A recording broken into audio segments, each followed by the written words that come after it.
All right, ladies, gentlemen, and non-binary friends, once again, we'd like to welcome you to another Adventures of Baron Munchausen online show. This is, of course, this is based off the Extraordinary Adventures of Baron Munchausen game that has been written by James Wallace.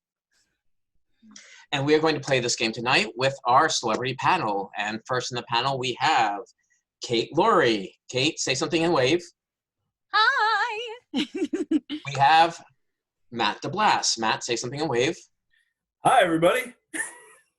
And then, of course, we have JP McClendon. JP, would you say something and wave? Hello, everyone. So the game goes like this. We are all adventurers and storytellers. And we have gone off into the world and we've had our adventures. And we come back and we retire to our local pub and we tell the stories for everybody. Well, sometimes we get together to share our stories, and that is what we're doing tonight. So we're going to go one by one, telling stories that are 100% true and made up on the spot. Mm-hmm. Each performer will be given a prompt by the previous performer, and they will have to tell the story based on that prompt. Everyone has about 5 minutes, and they will go and try to create as wondrous a tale as they can. Now, however, each of us have heard these stories before, so we know the details involved. And if the storyteller happens to forget one, well, we have a wager system. And what happens is, if, for instance, I am telling the story of how I was seducing the young queen of the moon, Francesca della Fresca. Julie? Yes. It was her nanny. I could accept that, and I would have to work into the story why I was actually trying to seduce her nanny to maybe get to her. Mm-hmm. Or I could correct him, hand back the coin with a coin of my own. And then he would either have to accept the fact that he was incorrect and I would have to explain why, or he could challenge me again. And this can go back and forth, until one of us runs out of coins, or until someone is insulted enough that we have to do a duel to the death. Not quite sure how we're going to do this online, but we'll figure it out, should it happen. All right, so that is how the game is played. We're going to start off with Kate Laurie telling her story, and Matt, do you know what story you would like her to tell? Can you send me a prompt, please? You're supposed to come up with home. Oh. Oh dear. All right, Kate, would you mind stalling while I come up with one for him? Stalling? Oh my goodness. Where? How do I? Oh my gosh.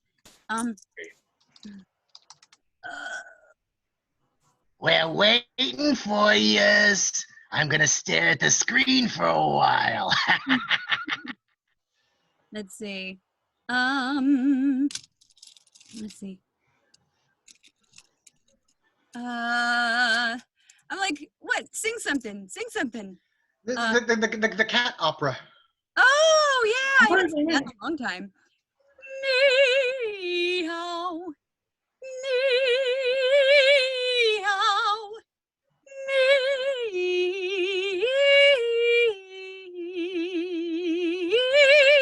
hao, ni hao, ni hao, ni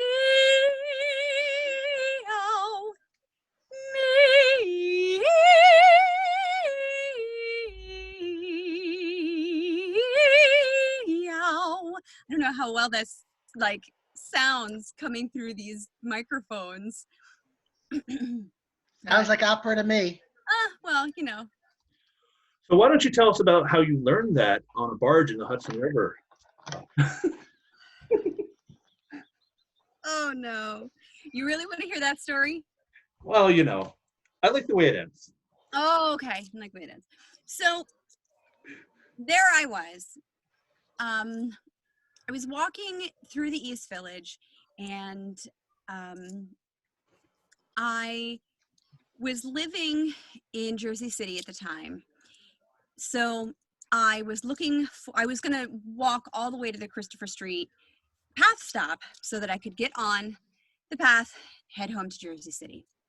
So the Christopher Street path stop is closed. I don't want to walk all the way to the next one. So I decided, you know what, I'm going to go visit a friend of mine and I'll get a cab later.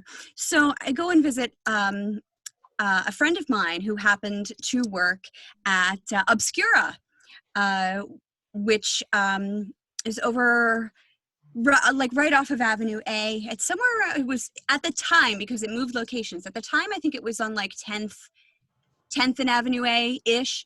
So went to go visit my friend Roxana at Obscura. And so we decide, just to kind of kill time, we are going to have a couple of drinks. Now, Obscura, everyone knows, is this incredible place that has these wild and obscure artifacts for sale. And they even had the reality show where people came and bought these amazing things for specific things. So as we were looking through the liquor cabinet, Roxana finds this strange little tiny bottle in the back of the liquor cabinet. So we decide, we like, stick it on the counter. We're making jokes about, are we going to drink this? Are we not going to drink this? Why is this in here? Why is this in like the consumable liquor cabinet? This obviously looks like something that should be out for sale. So as you know, we take a couple of drinks, and now rum is like my, the bane of my existence is rum. Either very fun or very bad things happen when I drink rum. So, unfortunately, the only liquor we had in that cabinet was either Sophia in a can, that's that champagne that comes in a little pink can, and a bottle of rum. And so Roxana, of course, is goading me on. We've had a couple of cans of Sophia, and we're crushing cans of Sophia because, you know, we're being silly. And so she goads me on to have, you know, have some rum. And of course, the second that hits my lips, I get goofy. So now, Katie, as yeah. I recall, when you opened up the bottle of the rum, the crystal in the glass vibrated at such a frequency, it attracted some weird visitors. Oh, okay. Here we go. So, yes. So we open this bottle of rum, and as we're opening it to pour it, we accidentally knock it on the counter, and it's a glass counter, and the bottle just starts to ring. Now, this particular bottle didn't look too much like any, you know, strange artifact. The little one sitting on the counter did. Now, as we hear this ringing of this bottle, we start hearing that it's not actually centered to the bottle. And it's this ringing just emanates from the air around us and starts vibrating the air. And then we realize that the little tiny bottle is shaking. And boop, the top pops off. And from the bottle emanates this gin, this red and nebulous cloud, this gin from this bottle. And of course, gin. Anyway, so this gin emanates from this bottle. And now, gins often grant wishes. This particular one did not. This gin promised us an adventure if we would only drink from the bottle. So Roxana and I looking at each other, and of course I've already had some rum. So I have rum, I say yes. So I'm like, yes, absolutely. Grab this little bottle. And now the bottle is this like carved little face. It's like a square carved little face, almost like a tiki. So I take a swig of the bottle, and it's almost like the world starts to sparkle. Absolutely sparkle. And the next thing I know, we're walking through the streets of the East Village. And I don't know where we've been. I don't know what we've done. But at this point, it is really late at night. And I'm starting to come like back. And starting to get really, really tired. And I am just dragging. And I am just about to hail a cab when suddenly, doot, doot, doot, there's the djinn again. Like, apparently he'd been following us all night. Don't ask me what else happened, because I have very foggy memories of that.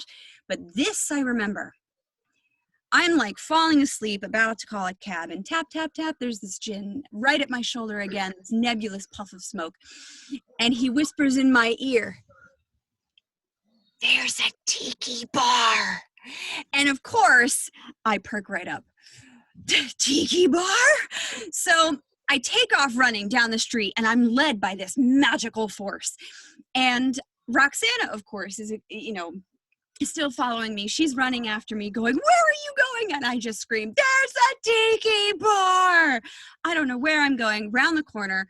And I stop in front of this dilapidated, it looks like a construction site. There's chain link fence, there's corrugated steel, and lots of graffiti. And I stop in front of this fence, and the djinn whispers in my ear again, "There's a tiki bar." So I said, it's here. There's a tiki bar. It's right here. Roxana looks at me like, Kate, that's a construction site. I said, no, it is a tiki bar. It is. And so I go through, there's a gap in the chain link fence. And so I go through the gap in the chain link fence, and Roxana is like, "Kate, we're going to get arrested. What are you doing? Get out of there." So I go through the gap in the chain link fence, and I start kind of looking at the corrugated steel that's all graffitied and up against this building. And finally, I find like a little section I can get my fingers in. And I open the corrugated steel. And there is this door, this small little doorway, and a stairway that looks like it descends straight to hell. And of course, Roxana now is like looking in, going, "What is going on?" And I said, "I'm going. There's a tiki bar down there. I know there is." Roxana's, no, holding me back. The djinn, of course, is, "Nope, go. There's a tiki bar. There's a tiki bar." And so I'm being pulled back and forth. And, but finally, I go down the stairs, and Roxana is screaming at me from behind me, "What are you doing?" I just disappear behind the curtain. And so Roxana, I'm going to tell it from her point of view at this point, is standing at the top of the stairs and finally decides she's going to descend. Now, she's going very, very, very slowly, because these stairs are really dark, they're really steep, and the hallway is really small. And so she's descending the stairs. She gets to the bottom of the stairs finally. And there's this... I got a question. Yes. Was this the point at which she saw the secondary sign that you missed that said, "Welcome to Hoboken"?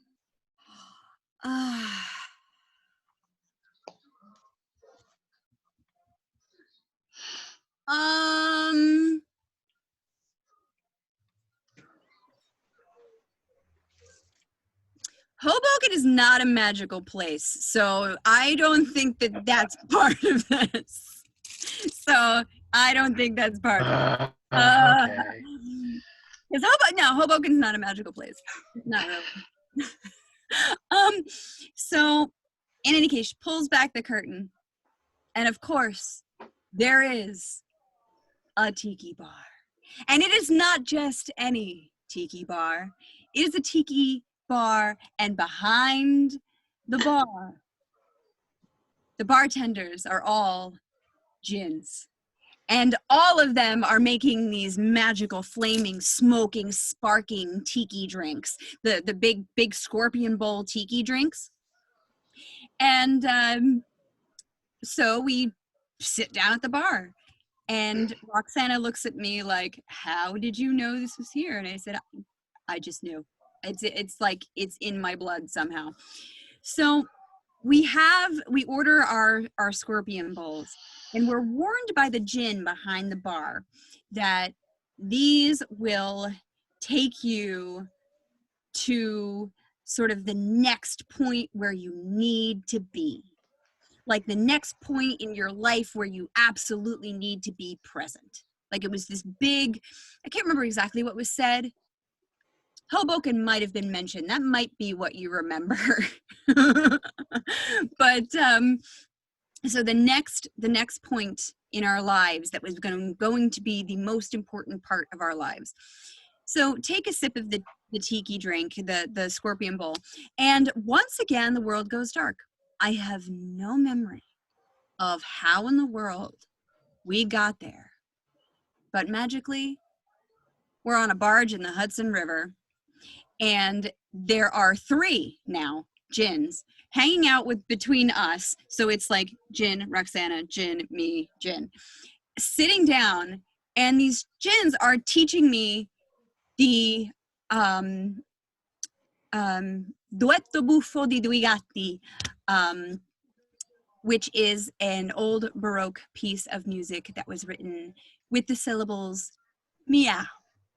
And this piece of music has been in my repertoire ever since and has gotten me jobs and adoring fans, and it was exactly the place I needed to be in my life at that point.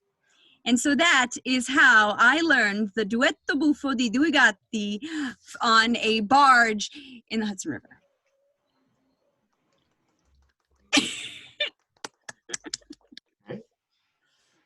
So Priceless. I believe I'm the next one to go. Katie, would you like to choose the story you would like me to tell? Yes, Zach, I would like you to tell us about the time you charmed a porcupine into stealing old lady Radma's laundry. So stealing, so I charmed the time I charmed the porcupine into stealing. No, wait. It was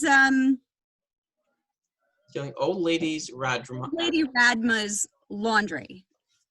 Yep. So this story begins a number of years ago. I had just finished a hike. It was a good 4 or 5 mile hike. I had walked into an area, set up a fire, meditated for a while, walked back out. And as I was walking back, suddenly there comes this great rainstorm upon me.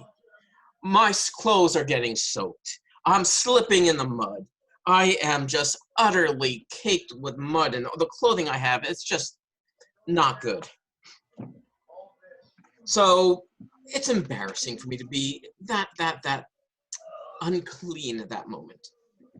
So I went about walking around the trail, trying to find if there was someone who'd be willing to loan or sell me some clothing. Unfortunately, being in a remote area, the only house in the area belonged to old lady Radma. So, walked over.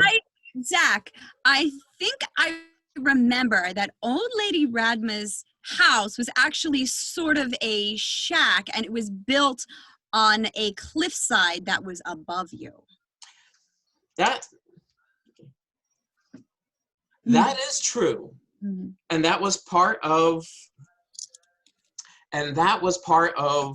the difficulty in seeing her. She was very remote. In fact, that was the reason why she was the only one there. I had walked a little too far into the woods, and looking around, I found no place to where anyone could live until I looked up and saw the cliff.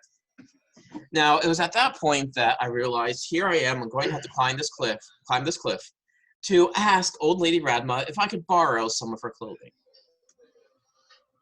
So first, of course, I need to figure out how to scale. Now, it's okay. It's easy to scale when there are good rock faces. However, it doesn't quite work if it is a sheer cliff, and this is a sheer cliff. Old lady Radma, she doesn't like company.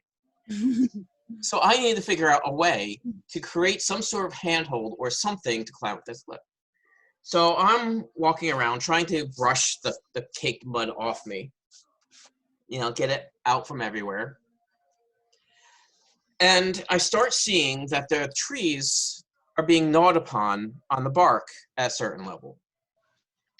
And I realized that that's the common sign of porcupine in the area. But looking at the teeth mark, they looked rather sharp and rather big. And I realized this is one of those. This is one of this is of the family of the great porcupines that my ancestor, the Baron, fought years ago. And for those of you who don't know, when the Baron fought I believe it was the great porcupine of Glasgow, the way he beat it was he charged at it, punched into its mouth, grabbed its tail, and pulled it inside out so it stabbed itself to death. So, being of his lineage, I knew that I would be able to handle it if this porcupine were of a foul manner at this point. So I looked over, I hunted him down, I followed the footsteps, followed his prints, and there he was. And this again was a great big porcupine. Its needles, they were the size of this Sharpie, just thickness, and it was like they were like this long. Why are you rolling your eyes, Katie? That's what she said. PG. So I approached the porcupine. I snuck up on it, and it seemed to be very calm. So I moved around to the front, and I started moving. And I started using the ancient art of porcupine hypnosis. Ooh. And first, I had to look in the eyes. Now, granted, looking a porcupine in the eye with hypnosis can be a bit difficult, as it could reflect back. So you have to look in the eyes with a pair of eyes that's not yours. Luckily, I came prepared. Oh. So using my new hypno ring, and I even just charmed a cat to appear. Aw. I charmed the porcupine to do my bidding. The porcupine was now under my control, and I brought him over to the cliff face. And he was to be an integral part of my plan. Okay, you need to get an integral part of my plan. You need to get, okay. Sorry, a little feline interruption. I stood at the cliff face, and I brought the porcupine over, and I started to feed it beans. And as it started to digest and, started to get bloated, I took a cork, and I corked it. Oh, no. And as the gas built up, I ran for cover. Oh, no. And the porcupine, to release the pressure, shot his quills all over the place. One big that ended differently. Okay, that was different than I thought it was going to be. Yeah, that went a little differently than I thought it too. Little different. And as the quills flew, they embedded themselves into the sheer rock wall. And I was able to use them as handholds to climb up the rock wall to go meet with old lady Radma. And I knocked on her door. And there I was, covered in mud. And holding, holding a porcupine quill in my hand, a giant. I knocked on the door and said, "Old Lady Radma, I need to get into your pants."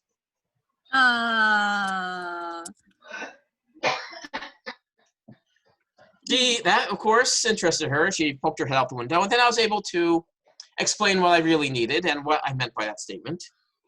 And she told me that, she didn't have anything for me, that it was even ridiculous for me to ask. Zach, I distinctly remember her telling you to get off her lawn. And that is true, because that's what she shouted at me as she slammed the door. get off my lawn. Of course, I looked around to see if there was actual lawn there, and there was like a little strip of grass there, but not much. So here I am, covered with mud, on the cliffside. Below me, a naked porcupine. Naked porcupine. And there's just nothing I can really do at this point. Then I looked over, and there was her laundry. Just hanging out there, even though she said she had nothing.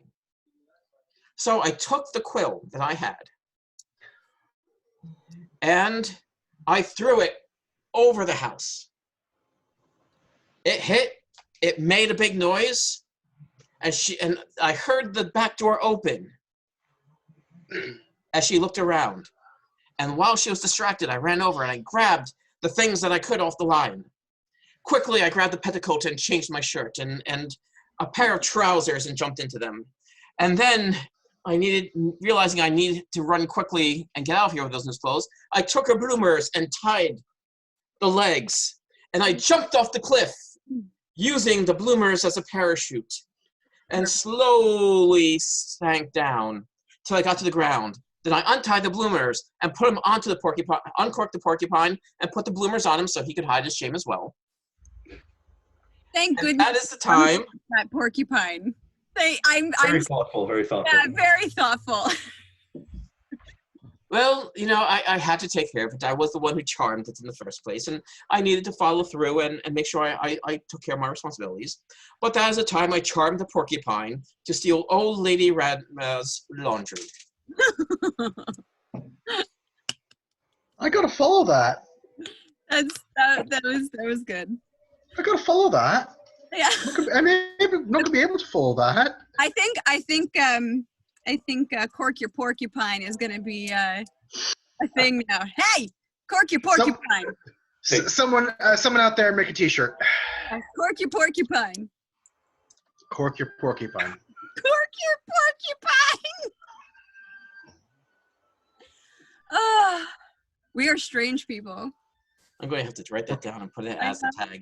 Marvelous. Cork your porcupine. Line of the night, everyone. So far. So James, do you have a pen on hand? So far. Also, Do Hoboken. I have a pen on hand? You have a pen on hand. Yeah, also Hoboken isn't very magical. Hoboken is not a magical place. Hoboken is not a magical place. People from Hoboken might argue that question with you. Oh, Would absolutely. they? Yeah. I'm a Jersey. All right, James, well, Oh consider God, this, here it comes. consider this revenge. Oh no. So, James, can you tell me about the time that you pilfered a plane in Peru to pillage a Patagonian palace of platinum-plated petunias? Oh my gosh, that's Okay. cool. Pillaged a plane in Peru. Pilfered a plane in Peru. Pilfered a plane in Peru to pillage A pallet of a platinum. A Patagonian palace. a Patagonian palace of platinum-plated petunias. Yes. Perfect. Oh man. I'm gonna have to make sure that the chat window is open for that one Yeah, you're gonna write that on one. my end. Oh man. Okay, hold on. Pilfered a plane in Peru to pillage a Patagonian palace of platinum-plated petunias. Well, I guess I don't have to come up with a tongue twister tonight to give the next person. Mhm.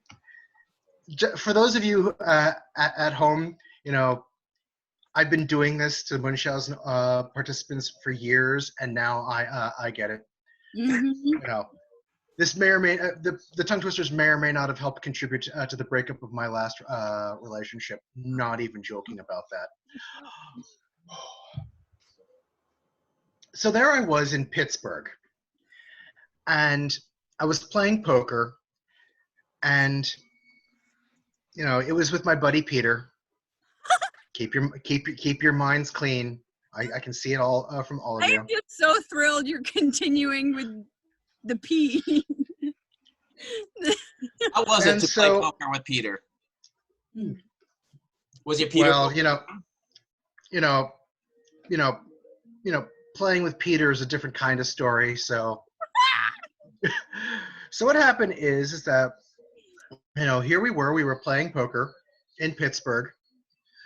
And so I picked up my cards, and it was just utterly trash, but I decided, okay, I'm going to play, and I'm going to try to see how often I can say, I can create the letter P.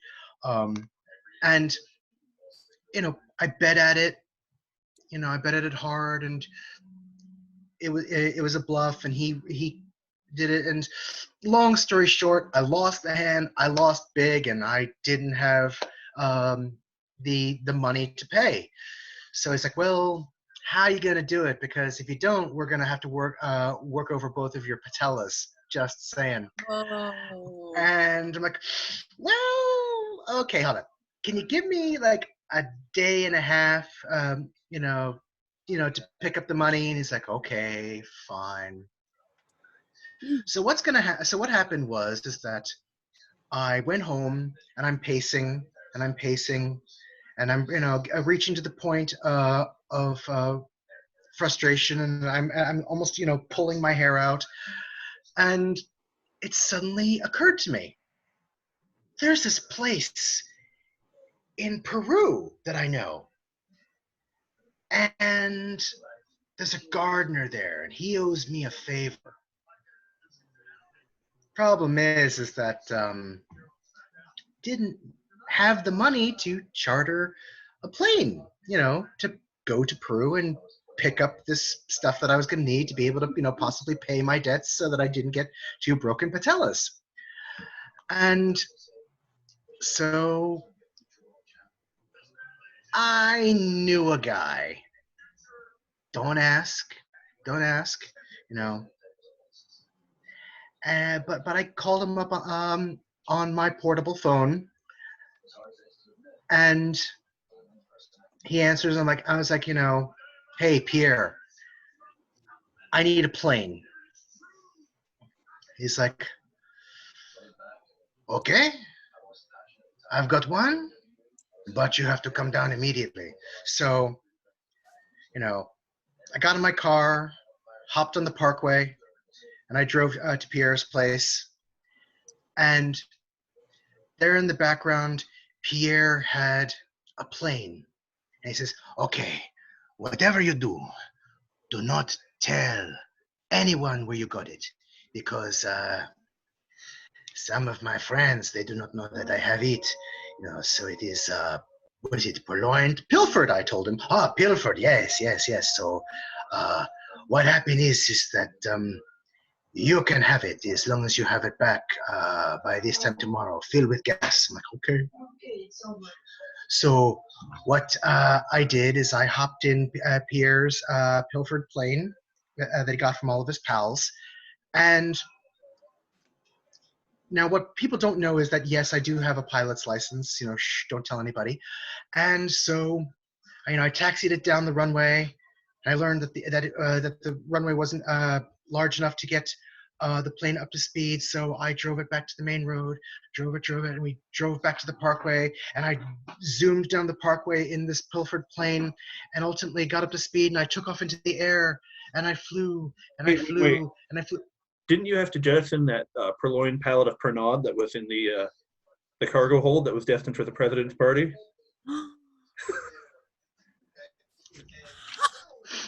Why, yes, I did have to jettison all that stuff. All that stuff. All that stuff, yeah. Yeah, I'm not repeating that one. So. Oh no. So it took a few hours. I had to sleep on through the night, do a nonstop trip, and in a petite plane such as it is, that wasn't easy, believe me. But eventually, I landed in Peru, and I thought I'd gotten there about 6 hours sooner, but no, it wasn't Peru. That was Paraguay. It took so much longer. But eventually, yes, I did reach Peru. So I landed the plane in Peru, and a couple of passengers walked up. I said, no, not taking on any passengers. I'm just the pilot. This is a private plane. And in the end, got out, told one of the people standing by, hey, fill it up with petrol. And I went down and, found a parked car waiting. Fortunately enough, it was a taxi. I said, hey, yeah, I can't pay you right now, but could you please take me to the Patagonian Palace? And this guy, his name was Patrick, and Patrick said, sure, I can, take you down to the Patagonian Palace. And so I hopped into his cab, and he drove me there. And, here I am, and people were treating me well. They were waving to me, and I was waving to those passersby as, we're driving towards the palace. And eventually we parked, and I told Patrick, hey, keep the meter running, keep it going. I'll be right back. And so I snuck into the garden, and I knew that there was some petunias in the back garden. They were platinum, and now I'm looking around, and I found the patch that used to have the petunias, and there was a little note attached to a pitchfork, and it said, sorry, due to too much tourism, we've had to move the platinum petunias up inside the palace. I'm like, oh no, not again. And I'm looking around, and I'm seeing, and the walls of the palace are just so high. I'm like, how am I going to get up there? And it's at that point I looked over and I saw a pond, and in the pond there were a couple of pelicans. I'm like, aha, I got it here. So I snuck over to the pond, and I paddled on over, and I grabbed the pelicans, and they leapt up into the air, and they dragged me up into the sky, and there,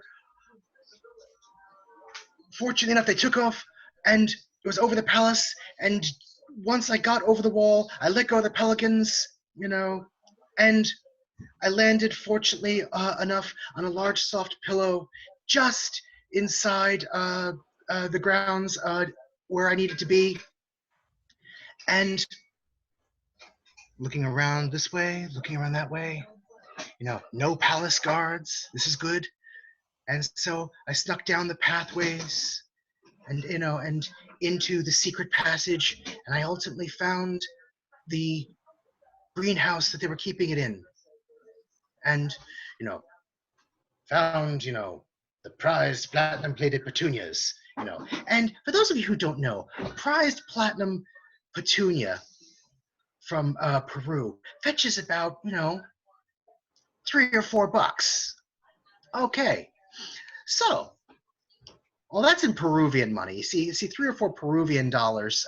What you don't know is actually about 10,000 US dollars. So I was all set. So I got about 3 or 4 of these platinum plated petunias.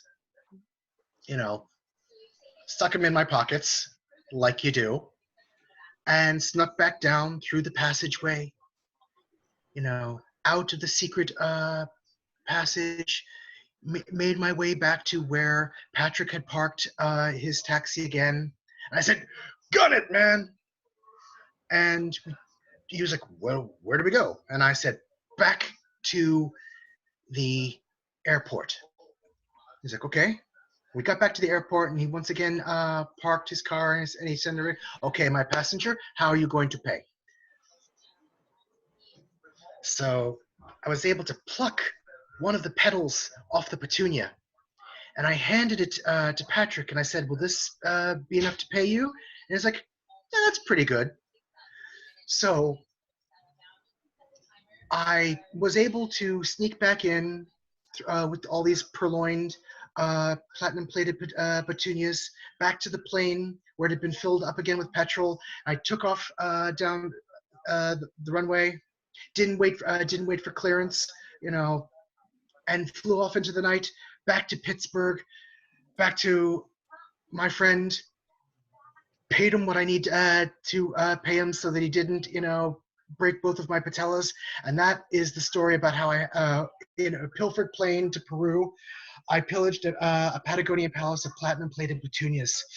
Oh man, that was painful. Yes, I know. Pretty painful. Oh yes, I Really? know. Oh, thank God. Well, that means I don't have to do the tongue twister tale this time. So Matt, Mhm. how is it that on Guam, every third goat is known as the Matt? The Mac, yes. Oh, No, the Matt. the Mac. The Matt. In Guam, In Guam, every third goat is known as the Matt. oh. It's actually a pretty short story how that happened, but funnily enough, it started in New Hampshire. I was on an expedition with the New England Exploratory Ethnomusicological Ensemble for Amateurs, or NEA, looking for the Lost Ballad Book of Cecil Sharp, with following down a rumor that there was a folk song in there that had a happy ending.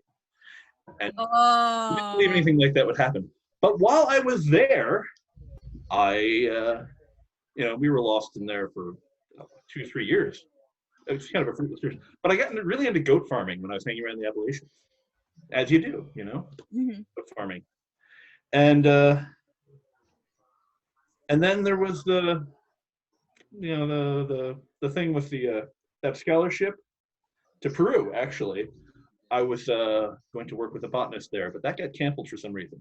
I'm not sure how that panned out, but so while on my way to South America, I ended up diverted to Guam somehow. And Guam had a problem at the time where they just did not have a lot of wool available. And it was very strange. And they were trying to figure out how to raise livestock for wool. I proposed sheep.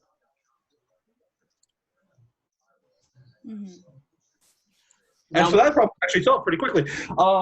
Now, Matt, as I recall, though, part of the reason why there was a shortage of the wool is that there was a beast hunting their alpacas. Yes. The rare Guamian alpaca. Yes, there was a beast hunting and killing their alpacas. And didn't you have to take care of that beast before you could introduce the sheep? I should have. I should have taken care of the beast before I introduced the sheep. See, that was the problem with the sheep. They had wool for like 1 season. Right. That was like summer.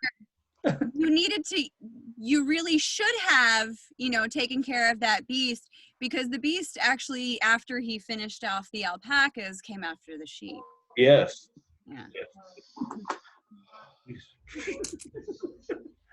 So anyway, so the sheep were a great idea at the time, but they only ended up having enough wool for 1 season. That season was summer, which was really not helpful. At that point, the beast had actually eaten all of the sheep we had left, and we had to figure out how to get rid of the beast. And the first step was figuring out what kind of beast we had that we were dealing with. Everybody said it was like some sort of lizard monster or some sort of thing, and then somebody said it was like a big bear, and then a few other people said it was like this Bigfoot thing. It's like watching one of those History Channel things. That there were like aliens involved and everything. But the best way to figure out what kind of beast you have is to put out some bait. Fortunately, we had 1 sheep left. And so we went out in the woods with our sheep.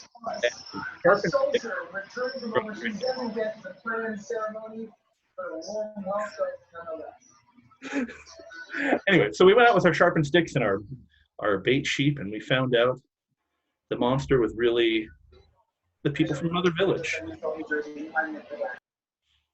And it turns out they were stealing the livestock because of aliens. Because they had a blight the last year, and they were trying to figure out how to raise livestock. So I figured if they stole some sheep, they'd get some really good milk and cheese. and we realized they were idiots. Because have you ever had meat? No, you ever tried to make cheese from sheep? That doesn't work at all. Right. Right. Right. But that's where the aliens came in, because there was a cavern in the middle of the village that had these ancient artworks and stuff, and this big archway. You go through and there's all these things, and it seemed like instructions on how to raise livestock and how to build pyramids and all this strange stuff. But so they figured, wow, we'll steal some alpacas and everything will be great. And the alpacas weren't what they're looking for. And they said they'd steal the sheep and they'd be great. And then the sheep weren't what they were looking for. So I had to enter a dance competition with the mightiest warrior in the village. And after a dramatic dance fight, they would finally take me seriously and take my advice. And they took me to this cavern up in the mountains, and we had to climb up and take a look. And I realized through my specialized goat training that the instructions from the ancient aliens in this cavern were to raise goats. The aliens were saying we want goats. Mm-hmm. So I had to steal a plane to go back to New England. Goats. Yes, the aliens eat goats. So I stole this plane, had a whole bunch of flower pots in it and stuff, but it was fine. I cleaned it all out. I was able to bring back a bunch of goats to this village in Guam that was desperate for livestock. And it turns out the goats just took to it, and they spread around and ate their way through everything, and they produced the best cheese in the neighborhood, and it became an award-winning fromagerie there. And in gratitude, they named, not having a native word for goats in this particular village, they named the goats the Matt after me. Actually, I think I distinctly remember. So you had this hybrid version of the cashmere goat and the cheese goat. I can't remember the name. And it was the fact that, every third one had all of this hair as well. So every third one in the litter was known as the Matt because of you, but also because of the matted wool. Yes. Mm-hmm. Oh, man. That was so much cleaner than it could have been. I tried really hard to keep it that way.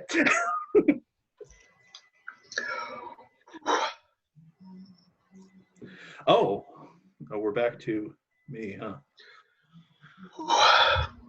So that's how they came to be known as the Matt. The Matt, yep. So now it is time for us to vote on our favorite stories of the evening. So Kate Laurie will start, and basically just remember to point out. Yeah.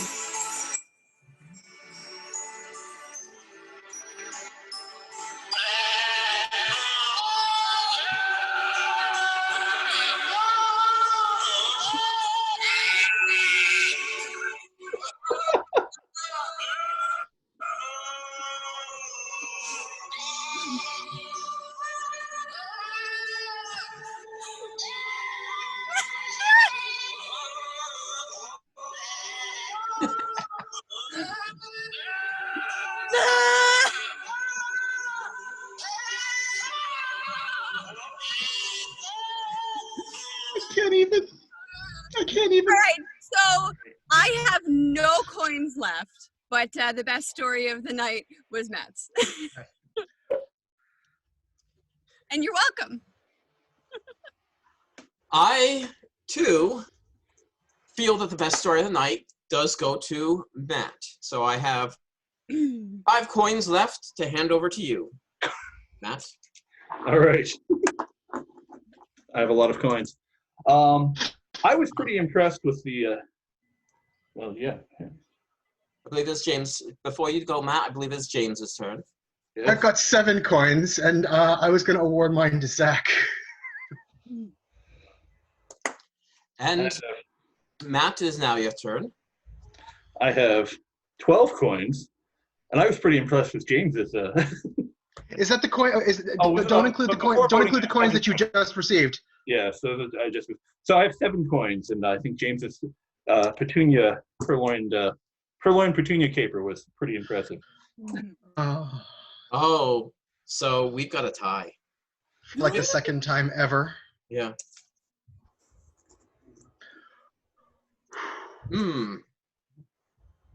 Does this mean extra innings, or do we just declare a tie and say that's it?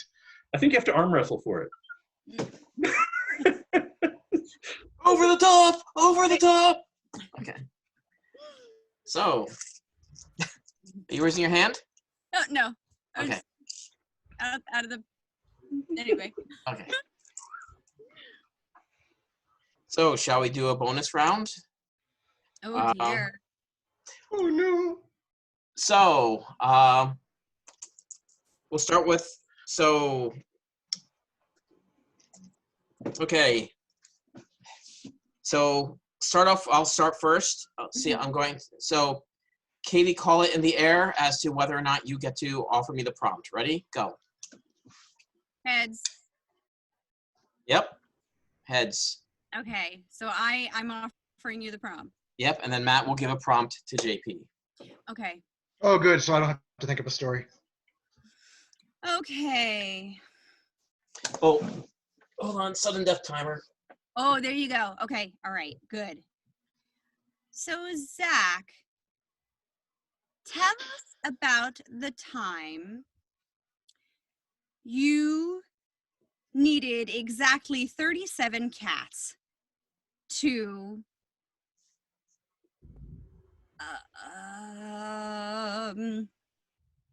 you needed exactly 37 cats to scale a castle wall to procure a magic arrow. 37? Exactly Bro? 30. Someone else got the joke. So, well, as some of you may know, or some of you may not know, I happen to be a very proficient archer. In fact, Kate, Lori, and we happen to have the same bow year, and we are talking about, you know, the fine art, the fine craftsmanship of Warpath Archery. Shameless plug. Shameless plug, Warpath Archery. And they're known for making great gear, and they've made me a number of fine arrows over the years. One of them was particularly special. This arrow was such that if I called the target, it would fly straight to it, boom, nail, go right into it. So I have it in my quiver. It's my last resort when I'm hunting, and you know, it's every once in a while you have to go out, you have to get your meal. You know, I'm especially fond of hunting the wild asparagus, which can be particularly deadly if you don't know how to take it on properly. Oh, wild asparagus! Yeah, I was about to say sorry to all you vegans out there. So now I'm going through the woods, and I'm usually just creeping on all fours through the brush just to make sure that I'm creating a low profile. And there I see a small herd of asparagus just sitting around. I'm like, that can be a pretty good, you know, looks like a pretty good meal for me. So I slowly pull out my arrow, my normal arrow. And this is the thing, you have to be very careful because you don't want to startle the herd. Because the herd of asparagus are very, you know, they're very skittish, but they're also armed with spears. So you need to take them out quickly so they don't end up retaliating back. So I took the first shot, but as I did it, this horn blew in the distance and scared them all off. And I turn around, and there was this duck with a horn just playing away. I don't know how he got it. He just happened to be sitting there playing it. So I need to shut up this duck. Shut your duck. So I pull out a second arrow and I aim it right at the duck. Well, actually, right at the horn. Let the arrow fly, and it flew around straight into the horn. And unfortunately, he did it just as he was blowing a note, which shot the arrow back at me, and I had to dodge that. So I took a second arrow, and this time I was tired of being nice. Now, I don't want to actually kill a talented duck like that, because if he's good enough to learn to blow a horn, he could probably eventually naturally learn to blow it well. So I don't actually want to kill him. So I decided to leg him. So I let the second arrow fly straight at his leg, and it hits him, and he's mad. He's screaming just all over the place. Well, I would be too if I took an arrow to the knee. Yeah. So he pulls the arrow out, flushes it out, shoves it back into his horn, and blows it again, shooting it in my direction. I have to dodge this one too. Okay, now we're at war. All right. Pull out the magic arrow.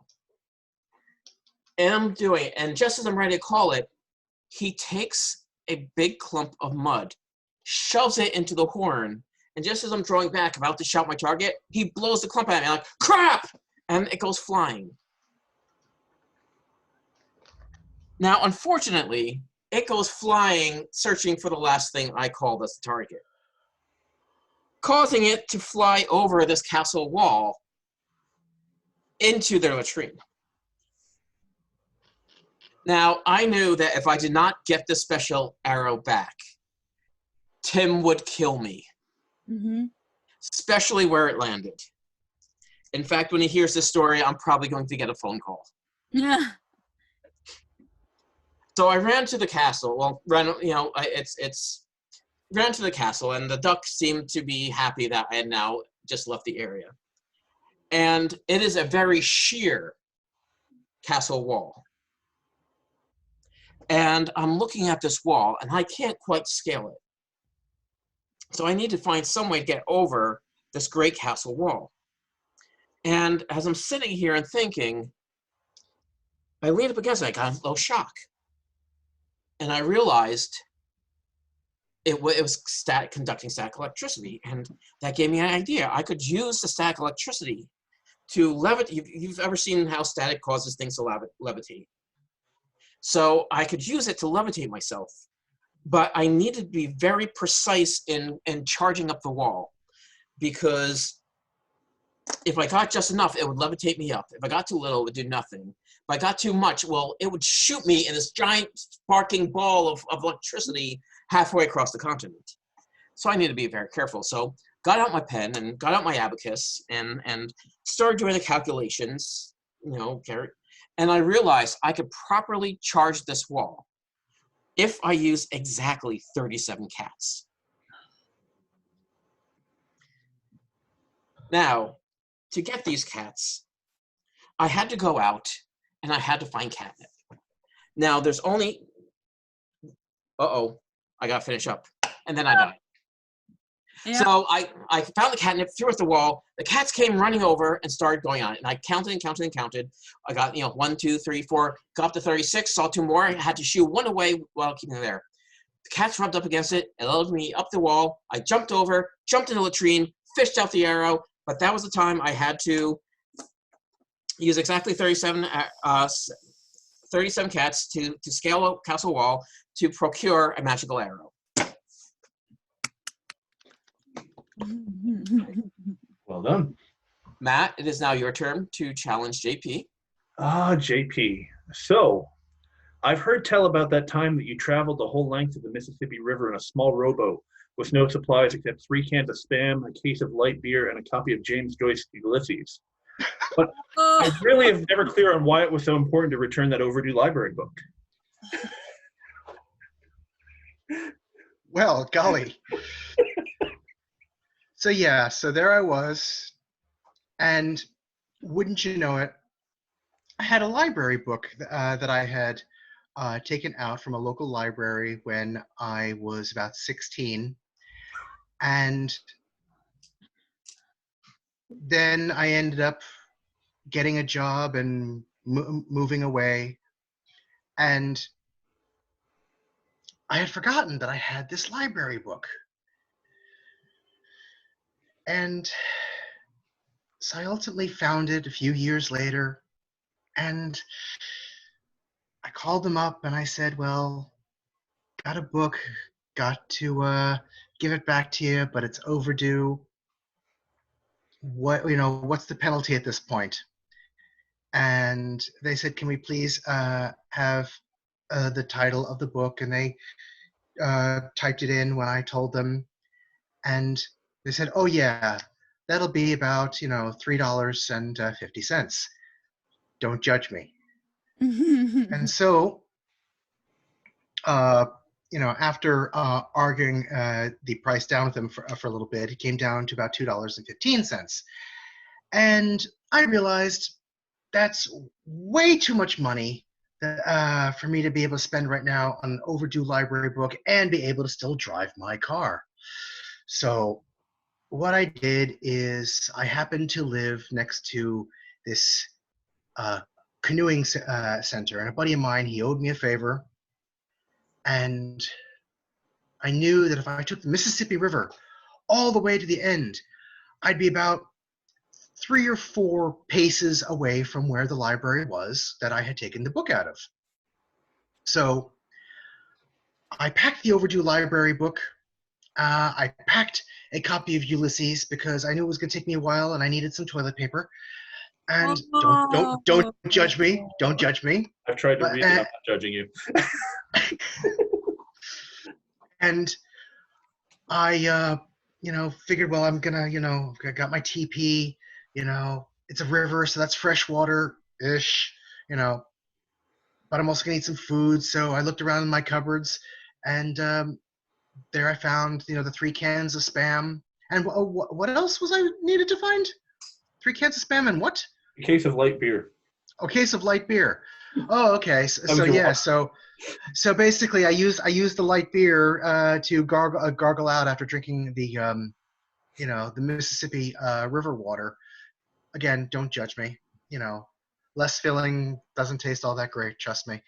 And so I packed the kayak, and I got in, and I grabbed the oar, and I'm rowing, and there at times when the current was enough that I didn't have to row terribly much, I'd open the can of Spam and I'd munch on it, use my hands and drink from the water, and then I'd spit out the water and drink some of the light beer to get the taste out of my mouth. And I'm rowing, and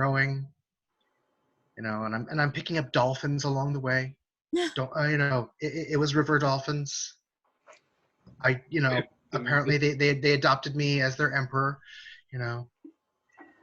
and about 3 days in, wouldn't you know it, that's when the fishermen with banjos all decided to serenade me from the side of the riverbank. The dolphins had long since turned back. I was like, we're not going in banjo territory. Just saying. And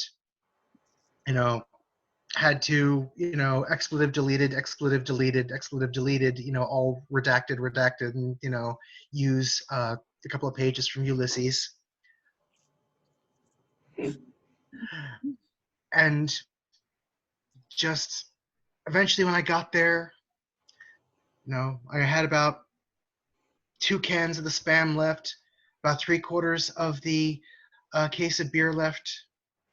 None of Ulysses was left. No. And, got out, brushed myself off, put on a pair of pressed trousers. I walked about 3 or 4 paces up to the library, and I handed back that overdue library book, and I said, here's your $2.15. And then I had to get back into the canoe and row back up the river. But that's a story for an entirely different time. No.